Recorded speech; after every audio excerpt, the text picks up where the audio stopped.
au thème de Pâques. Et donc, cette semaine, c'est moi qui ai le privilège de pouvoir enseigner. La semaine prochaine, c'est Maurice qui va continuer dans le même thème. Et dimanche 31, je reviens pour clôturer donc cette série d'enseignements sur la Pâque. Et donc, n'ajustez pas votre appareil si vous voyez qu'on ne parle pas de l'Apocalypse les 3 prochaines semaines. C'est que nous voulons prendre le temps de célébrer Pâques. Pourquoi est-ce que nous voulons prendre le temps de célébrer Pâques? Pourquoi passer 3 semaines sur le thème de Pâques? Bien, une des raisons, c'est parce que Pâques est la plus grande célébration que nous avons en tant que croyants. Il y a, dans la célébration de la Pâque, une grande réalité. Une réalité tellement grande que le Seigneur Jésus a réclamé qu'au moins une fois par année, nous prenions le repas du Seigneur. Et la célébration de la Pâque est tellement grande que le Seigneur nous a demandé de célébrer le repas du Seigneur jusqu'à ce qu'il revienne. Il y a donc quelque chose de grand. Il y a une réalité extraordinaire qui se trouve dans la célébration de la Pâque. Et un des défis que nous avons, comment nous assurer de ne pas faire de cette routine une routine? Comment faire en sorte qu'année après année, nous puissions célébrer cette Pâque et ne pas tomber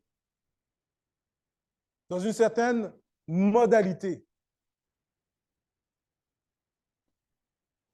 Et donc, le Seigneur nous rappelle de célébrer la Pâque. Et donc, ce qu'on va faire pendant les 3 prochaines semaines, c'est de parler de ça. Et ce qu'on va faire, c'est que cette réalité de la Pâque a plusieurs dimensions dedans. Plusieurs dimensions. Et cette année, mon intention, c'est de prendre une des dimensions de la Pâque. Si je vous demande qu'est-ce que la Pâque, vous avez tous une définition qui se résume à peu près ceci. Ben, c'est Jésus qui est mort à la croix pour moi. Oui, mais il y a plus que ça. Il y a plus que ça. Et donc, nous allons ce matin voir une partie de ça. Et donc, ce qu'on va faire ce matin, parce que mon enseignement est à deux parties, l'autre partie appartient à notre frère Maurice. Ce matin, nous allons faire un enseignement pour une définition de la Pâque. Qu'est-ce que la Pâque? Une définition. Et dans 2 semaines, lorsqu'on va célébrer la Pâque, on va voir, mais quelles sont les applications que nous avons concernant à la définition? Est-ce que vous me suivez? Donc, une compréhension du thème de la Pâque selon les Écritures, première partie. Deuxième partie, dans 2 semaines, nous allons voir, mais quelles sont les applications concernant la direction? Et donc, c'est pour ça que mon thème, Pâques, je vous donne un peu le punch de l'enseignement. La Pâque, signe de rédemption. La Pâque comme signe de rédemption. Et donc, ce que nous allons voir ce matin, c'est qu'est-ce que rédemption veut dire et quel est le lien entre Pâques et la rédemption. Est-ce qu'il y a un lien entre les deux? Si oui, lequel? C'est ce que nous allons voir ce matin. Et comme je dis, nous verrons les applications la semaine prochaine. Donc, Pâques, signe de rédemption. Donc, pour ceux qui me connaissent, rédemption, ça nous prend une définition. Donc, d'après le dictionnaire biblique, ce que j'encourage tout le monde à avoir à la maison, le mot rédemption veut dire rachat, libération par le paiement d'une rançon. Libération par le paiement d'une rançon. Délivrance de celui qui est en esclavage ou en prison pour une dette. La rédemption veut dire qu'il y a une personne qui vit soit en esclavage ou qui vit dans une dette, et donc une personne qui n'est plus responsable de sa propre personne, qui n'est pas en liberté. Et la rédemption, c'est qu'il y a quelqu'un qui vient et qui paie pour la libération de la personne. C'est ce que rédemption veut dire. Or, si vous regardez dans votre Bible, si nous allons voir tout à l'heure, le mot rédemption revient souvent. Le mot rédemption revient souvent. Donc, l'idée d'un paiement pour la libération de quelqu'un est un thème qui revient souvent dans la Bible. La question est, quel est le lien entre Pâques et la rédemption? Ben, il est là. D'accord? Donc, nous allons voir Exode.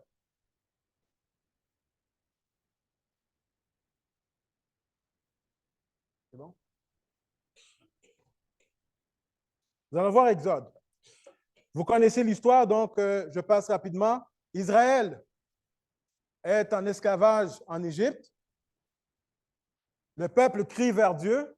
Dieu entend les cris que le peuple d'Israël fait en esclavage en Égypte et Dieu envoie Moïse pour délivrer son peuple. Et Dieu va dire à Moïse, tu vas aller voir le Pharaon et tu vas lui dire, laisse aller mon peuple. À 9 reprises, Moïse va voir le Pharaon et à 9 reprises, il se présente de Pharaon avec le même modèle. Moïse se présente, il dit à Pharaon, laisse aller mon peuple. Et qu'est-ce que Pharaon répond? Non. Ben, voici le signe pour que tu libères mon peuple. Premier signe, première plaie. Une fois que la première plaie est arrivée, Moïse retourne une deuxième fois vers Pharaon et dit, laisse aller mon peuple. Pharaon dit non une deuxième fois. Donc, il y a un deuxième signe. Une troisième fois, une quatrième fois, une cinquième fois, une sixième fois, une septième fois, une huitième fois. Quelqu'un qui a une tête dure, là. Une neuvième fois. Et puis là, à un moment donné, Dieu dit assez, c'est assez. Il arrive à la 10e fois. Et pour ceux qui suivaient l'Apocalypse, hein, le chiffre 10, le chiffre 3, le chiffre 7. 10e fois. Il dit, puisque tu ne veux pas libérer mon peuple, voici ce que je vais faire. Je vais prendre la vie de tous les premiers-nés qui sont en Égypte. Prendre la vie de tous les premiers-nés. Et à ce moment-là, tu vas libérer mon peuple.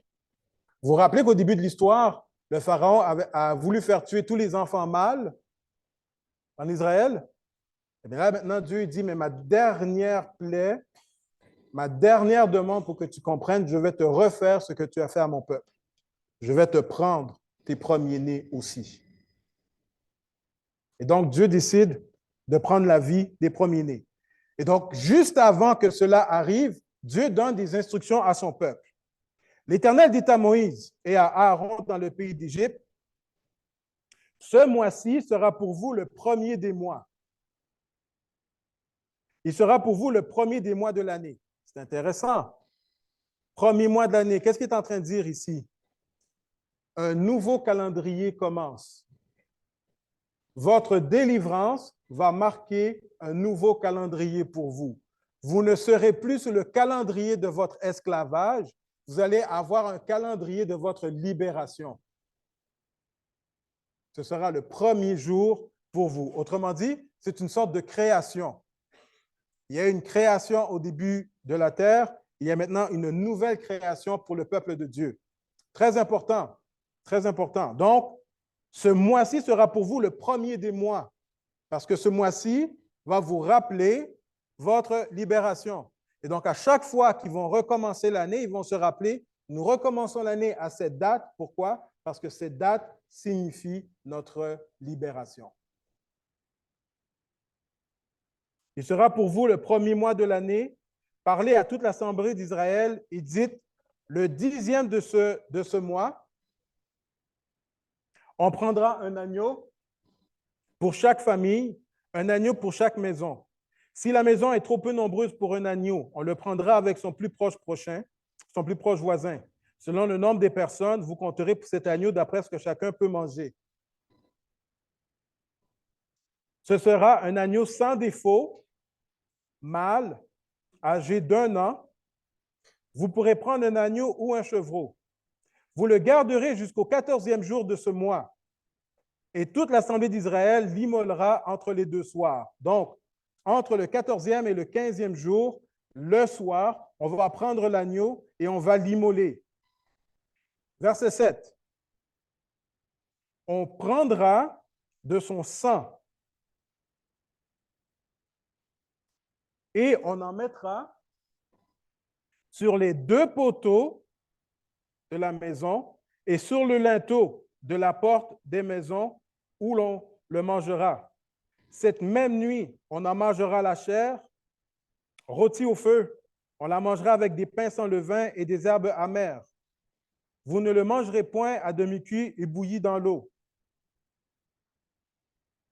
Mais il sera rôti au feu avec la tête, les jambes et l'intérieur.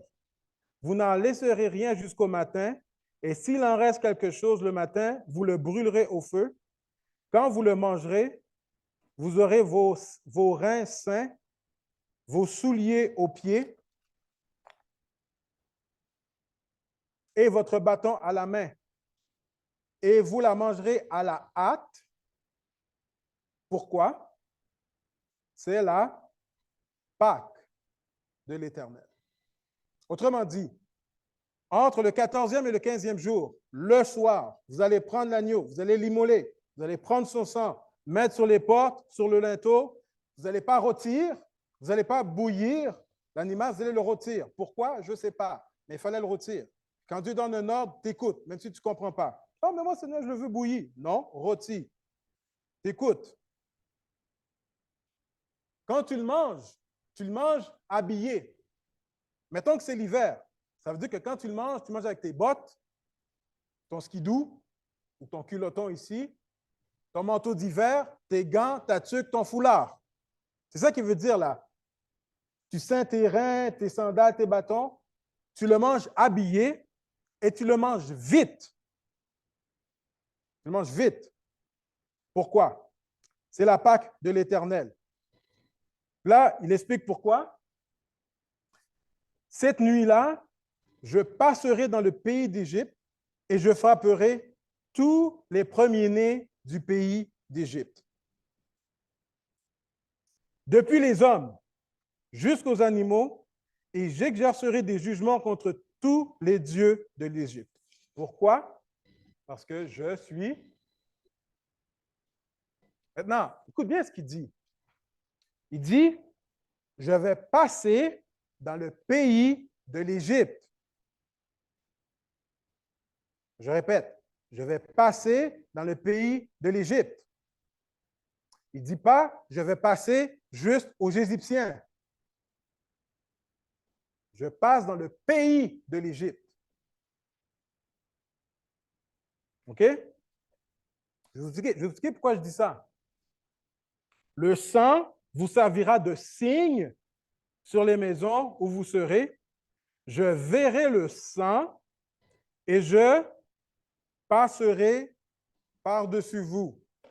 Le mot Pâques en hébreu, du mot Pesha, veut dire passer par-dessus. C'est pour ça qu'en anglais, ils disent pass over. Le mot Pâques en hébreu veut dire passer par-dessus, dans le sens d'épargner. OK? Je passerai par-dessus vous et il n'y aura point de plaie qui vous détruise quand je frapperai, je répète, le pays d'Égypte. C'est bien. Qu'est-ce qui se passe si, admettons, Moïse donne les ordres au peuple d'Israël, mais pendant que Moïse donne les ordres au pays d'Israël, il y a quelqu'un qui joue son téléphone puis qui n'écoute pas l'ordre que Moïse a donné et qui ne prend pas le temps de mettre le sang sur la porte, sur sa porte. Je parle d'un juif, okay? D'un Israélite, là. Qu'est-ce qui arrive si un Israélite oublie de mettre le sang de l'agneau sur ses portes? Qu'est-ce qui va arriver? Le premier-né va mourir. Est-ce que vous me suivez? Il ne dit pas juste, vous les Juifs, je vais vous épargner comme ça. Il dit, non, non, non, non, non. Ça prend le sang de l'agneau sur ta porte. Si tu ne mets pas le sang de l'agneau sur ta porte, juif ou pas juif, ton premier-né, il meurt. De la même manière, admettons que quelqu'un, un Égyptien ou un étranger, il écoute Moïse. Puis il dit, tu sais quoi? Je ne suis pas fou, moi, là. Ce qu'il me dit, ce gars-là, là, je ne suis pas juif, mais ce qu'il dit, ce gars-là, moi, je vais le faire. D'un coup que. Fait que le gars, il n'est pas juif, mais il décide d'écouter Moïse et de mettre le sang de l'agneau sur sa porte. Qu'est-ce qui va arriver? Il va être épargné. Donc, c'est quoi qui est le plus important ici? L'obéissance. L'obéissance. Que tu sois juif ou non juif, Dieu te demande de faire quelque chose et par la foi, tu écoutes. Parce que ce n'est pas simplement pour les Juifs qui parlent. Je vous donne à vous, mais si vous ne vous écoutez pas, vous allez payer aussi. Tu prends l'agneau, tu mets le sang par-dessus, tu mets le sang sur ta porte, et quand je passerai par-dessus. Je vais pratiquer la Pâque, je vais passer par-dessus et je t'épargnerai. Et donc, le mot Pâque veut dire passer par-dessus lorsque le Seigneur décide d'épargner les enfants de la nation d'Israël et tous ceux qui auront obéi à la voix de Moïse. OK? Un petit twist. La commémoration. Et c'est là maintenant que je vais venir avec ma définition. Exode 13, les versets 1 et 2 nous disent ceci. Écoutez bien. L'Éternel parla à Moïse et dit, « Consacre-moi tout premier-né parmi les enfants d'Israël, tant des hommes que des animaux, il m'appartient. » Après la délivrance, Dieu demande qu'on consacre tous les premiers-nés. Pourquoi?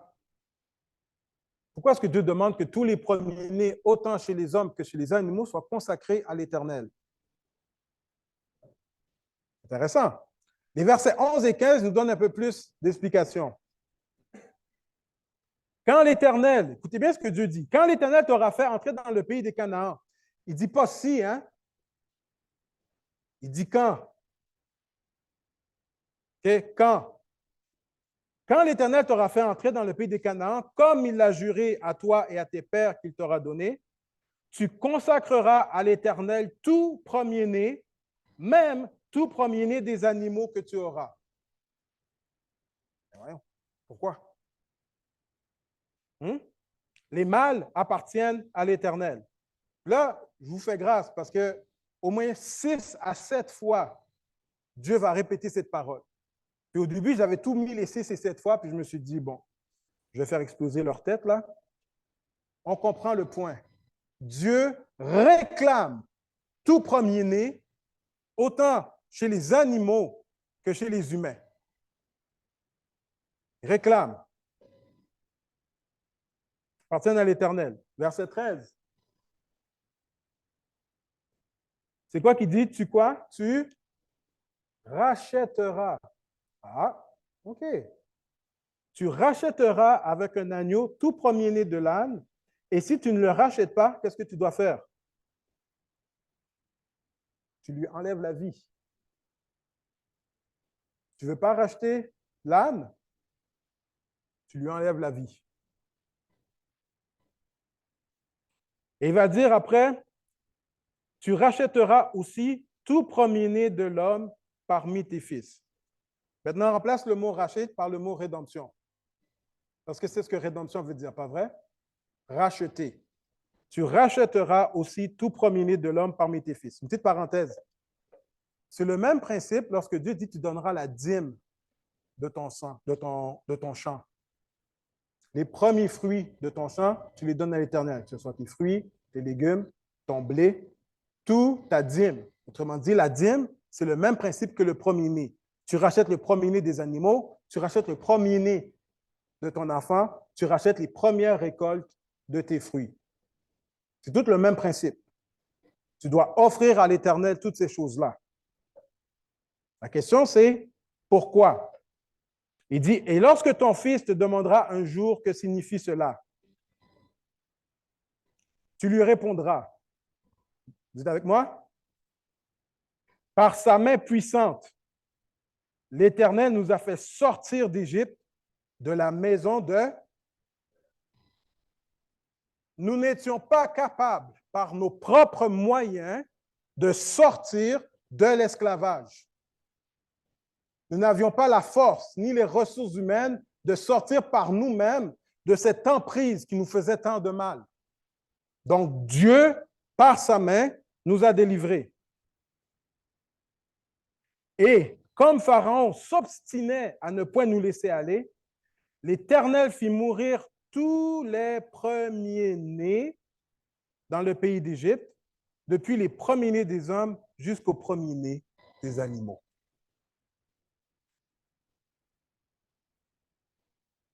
Voilà pourquoi j'offre en sacrifice à l'Éternel tout premier-né des mâles et je rachète tout premier-né de mes fils. Dieu donne l'ordre, ils ne sont pas encore sortis d'Égypte. Mais il leur dit, vous allez faire ça pour vous rappeler qu'est-ce que j'ai fait. Tu vas me sacrifier tout premier-né mâle de tes animaux et tu vas racheter tes enfants premiers-nés. Pourquoi? Parce que je t'ai racheté de la servitude en esclavage. Il y a un prix qu'il a fallu que je paye pour ta rançon. Il y a un prix que j'ai payé. Et le prix que j'ai payé pour ta rançon, c'est les premiers-nés des animaux en Égypte et le premier-né des hommes en Égypte. Et puisque c'est le prix que moi j'ai payé, toi en retour, tu me donnes en retour tous tes premiers-nés que tu as. J'ai payé une rançon et je veux que tu te rappelles que ta délivrance a un prix. À chaque année, tu vas te rappeler que ta délivrance a un prix et que moi, l'Éternel, j'ai payé ce prix pour toi. Tu ne t'appartiens pas à toi-même. Tu appartiens à Dieu. Je t'ai racheté.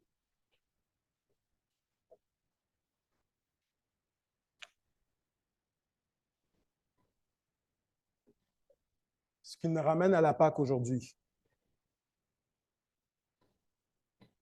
Il nous ramène à la Pâque aujourd'hui. Et dans ce même principe, voyons qu'est-ce que Jésus lui-même nous dit. Matthieu 20, verset 28.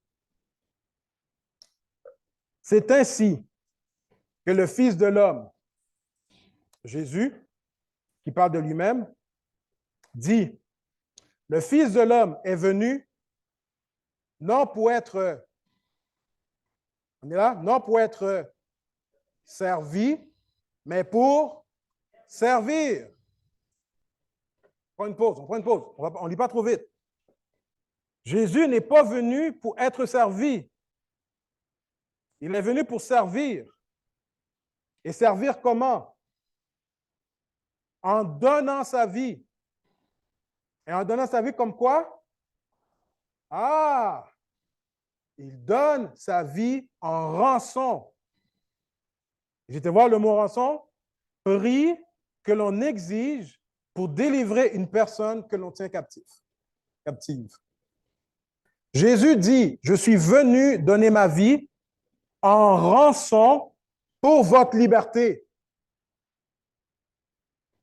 Je paye un prix pour votre liberté. De la même manière que Dieu a payé un prix pour délivrer Israël, qui s'appelle la Pâque, de la même manière, Dieu nous rappelle que la Pâque que nous célébrons, c'est Jésus qui paye de sa vie la rançon pour notre liberté. Donner sa vie en rançon de plusieurs. Jésus, en mourant sur la croix, n'est pas juste mort pour nos péchés et nous sauver. Il est venu pour nous racheter. Maintenant, si tu comprends qu'est-ce que le mot racheter veut dire et les implications, il y a de fortes implications qui sont attachées à ça. Parce que lorsque tu es racheté, tu n'es pas libre. Tu appartiens à la personne qui t'a racheté, Jésus-Christ. Et c'est pour ça que dans Romains, nous lisons ceci, et encore là, je n'ai pris que quelques passages, parce que j'aurais pu en nommer 14 là, mais quelques passages. Le texte nous dit quoi? Car tous ont péché et sont privés de la gloire de Dieu. Et ils sont quoi? Qu'est-ce que gratuit veut dire? On n'a pas à payer. Le mot gratuit rappelle à un prix. Si on dit que c'est gratuit, c'est parce qu'on dit qu'il n'y a pas de prix à payer. Donc, il y avait un prix à payer. Il y avait un prix à payer. Mais nous le recevons gratuitement. OK? Et ils sont gratuitement justifiés par sa grâce. OK? Mais par quel moyen? Par le moyen de la rédemption. Et la rédemption veut dire rachat. Ah, fait que finalement, ce n'est pas gratuit. La délivrance est gratuite pour nous parce que Jésus-Christ a payé le prix. Il y a un prix qui était rattaché à notre délivrance. Et ils sont gratuitement justifiés par sa grâce par le moyen de la rédemption qui est en Jésus-Christ. L'autre texte, Éphésiens. Pour ceux qui viennent le mercredi soir, c'est une chanson maintenant, ce passage. En lui c'est en qui? En Jésus. Nous avons quoi? On remplace le mot rédemption. Nous avons le... De quelle manière? Est-ce que vous comprenez un peu la réalité là qu'on essaie de voir ensemble? Jésus qui meurt à la croix, il meurt à la croix pour nos péchés, mais c'est un prix qui paye là. C'est un prix qui paye là. Maintenant, on pose la question, évidemment, il paye à qui? On verra ça dans la deuxième partie du message. En lui, nous avons la rédemption par son sang, la rémission des péchés, selon quoi? La richesse de sa grâce. Je vais inviter Myriam pour un dernier chant, quand on arrive à la conclusion. Donc, première définition de la Pâque. Pâque est la célébration, c'est une célébration et une commémoration de la rédemption de Dieu, du rachat de Dieu. Ce que nous célébrons année après année, ce que nous célébrons année après année, c'est un rappel que Dieu ne veut pas que nous puissions oublier. Il s'est passé un événement tout à fait unique dans l'histoire de l'humanité. L'événement le plus important dans toute l'histoire de l'humanité s'est passé au moment où Jésus, le Fils de Dieu, a livré sa vie comme une rançon pour que nous soyons délivrés de notre esclavage. Et c'est ce que Pâques veut dire. Nous avons été rachetés par le sang de Christ. Et la question est, comment vivre cet événement de manière routinière? On ne peut pas vivre ça de manière routinière. Nous sommes constamment appelés à nous rappeler le prix que le Christ a payé pour notre délivrance. Je prie que nous puissions prendre conscience de cette réalité. Et je prie que nous puissions ensemble, si Dieu le permet, dans 2 semaines, nous allons prendre conscience ensemble, mais quelles sont les applications pour nous, les implications pour nous d'un tel rachat de la part du Seigneur. Et nous allons voir ensemble que les implications sont énormes dans la vie de celui qui croit cela. C'est pour ça que Tite, c'est dans Tite que Paul va dire à Tite, comment négliger un si grand salut. C'est ce que nous allons voir. Prions.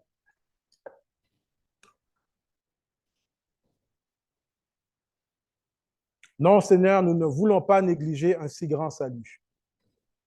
Non, Seigneur, nous ne voulons pas tomber dans la routine lorsque nous voulons nous rappeler cet acte tout simplement extraordinaire, cet acte unique où Jésus-Christ, tu es mort à la croix pour nos péchés, certes, mais ce que tu nous fais comprendre ce matin, c'est parce qu'il y avait un prix à payer pour notre délivrance. De la même manière, il y avait un prix à payer pour la délivrance du peuple d'Israël, Seigneur Dieu, où est-ce que tu as pris la vie de tous les premiers-nés pour délivrer ton peuple. Et c'est pour ça que tu as demandé le rachat de tous tes premiers-nés dans ton peuple. De la même manière pour nous, Seigneur. Dieu Tout-Puissant, tu as réclamé par le sang de ton Fils le rachat de tous ceux qui croiront un jour en toi. Nous te célébrons, nous te glorifions et nous t'honorons ce matin. Et notre prière, Seigneur, c'est que tu nous aides à prendre conscience de cet acte, Seigneur, et que nous puissions t'offrir la gloire, l'honneur et la louange qui t'est due. C'est dans le nom de Jésus que nous prions ce matin. Amen. Amen.